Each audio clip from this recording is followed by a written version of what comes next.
Whoever first said, "Hold the phone," could never have imagined this one. It's an original iPhone, part of the first generation of iPhones that went on sale to much hoopla 10 years ago this coming Thursday. Our cover story is reported by David Pogue, tech critic for Yahoo Finance. There's been a lot of talk about the soon-to-be-released iPhone. It's got everything you need, all wrapped up in one. The Apple Store staying open until midnight to meet the huge demand. iPhone! 10 years ago this week, the iPhone arrived in stores, and the world hasn't been the same. I got the iPhone! Check that out! Because of the iPhone, we now take it for granted that we're on the internet all the time. Because of the iPhone, we have everything in this old Radio Shack ad in our pockets: computer, calculator, camcorder, alarm clock, phone, music player, answering machine, and tape recorder. Because of the iPhone, hardly anyone buys maps anymore, or pocket cameras, or watches. And because of the iPhone, we've become a nation of distracted drivers, distracted walkers, and distracted dinner companions. Until the iPhone, cell phones were clunky. The BlackBerry was king.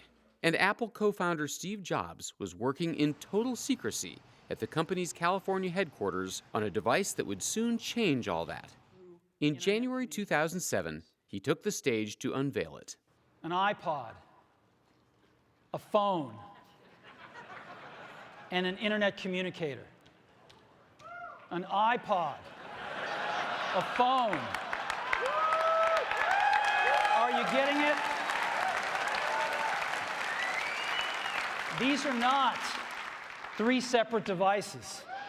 This is one device. And we are calling it iPhone. That iPhone wouldn't actually go on sale for another 6 months. During that time, nobody outside Apple was allowed to see the phone or touch the phone. The hype machine went into overdrive. Hello. Hello. Especially after 40 million viewers saw this commercial on that year's Oscar broadcast. And then, 2 weeks before the phone went on sale, Apple quietly handed iPhones to 4 tech reporters to review. Stephen Levy, then of Newsweek, Ed Begg of USA Today, Walt Mossberg, then of the Wall Street Journal, and me, then of the New York Times. We had 2 days between the time our review came out and the thing went on sale. I've never been more popular in my life. I wish I had this thing in high school, you know? In celebration of the iPhone's 10th birthday, the first 4 people outside Apple ever to use an iPhone sat down to reminisce.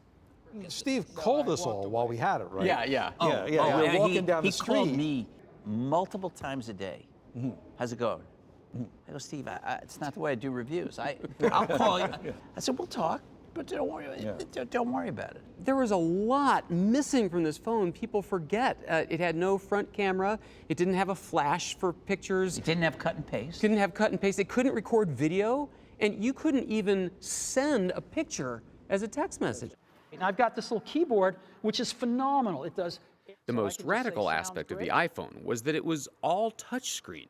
It had no physical keys for typing.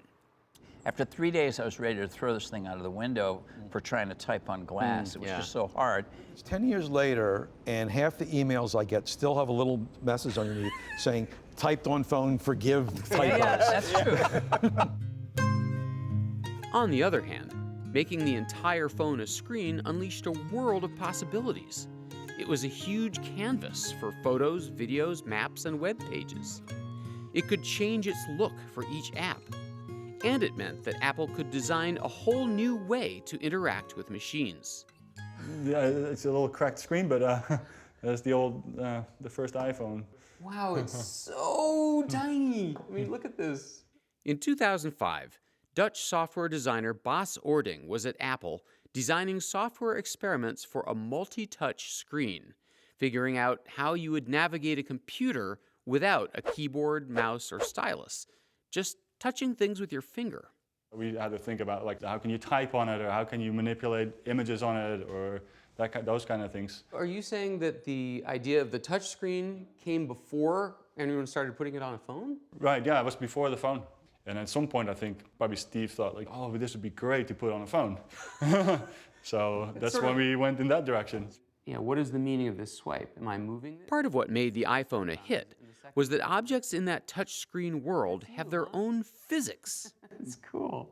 You can thank Boss Ording for some of it, like how lists have momentum when you flick them, or how they do a little bounce when you get to the end. And now 1 billion people are using your idea. Is it 1 billion? That's a lot. That's okay. Wow, that's I mean, does that ever freak you out? A little bit, I guess, if you really think about it that way. But it's also pretty cool, I guess. If people like to use it, then I think that's a good thing. So. Did anyone at the time on this team have any idea how big this could be? Oh, no, not at all. I didn't, for sure. What's great about the iPhone is that if you want to check snow conditions on the mountain, there's an app for that. A year after the iPhone came out, Apple introduced the App Store, a central catalog of free or cheap little programs written by programmers all over the world. That's when iPhone sales really went through the stratosphere. And if you want to check where exactly you parked the car, there's even an app for that. And just those apps have launched entire industries. Think of Uber, the ride-sharing company valued at $68 billion. Or Instagram, which Facebook bought in 2012 for $1 billion. These days, of course, the iPhone isn't the only game in town. Hey, man. Oh, hey. How's it going? Saved you a spot. I moved on. But you're not going to miss all this? I got the Samsung GS3 now. In 2008, Google created a look-alike phone design called Android, which it gives away to phone makers.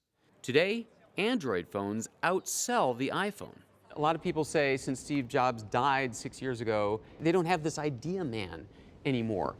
Is Apple sunsetting now? Are they done with innovation? How often can you come out with something that changes the world? I mean, we're all unfair perhaps in the media sometimes. Oh, they haven't had a hit lately.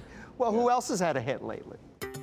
So on its 10th birthday, it's time to ask, where does the iPhone fall on the scale of humanity's greatest inventions? Is it right up there with the television? The car? Electricity?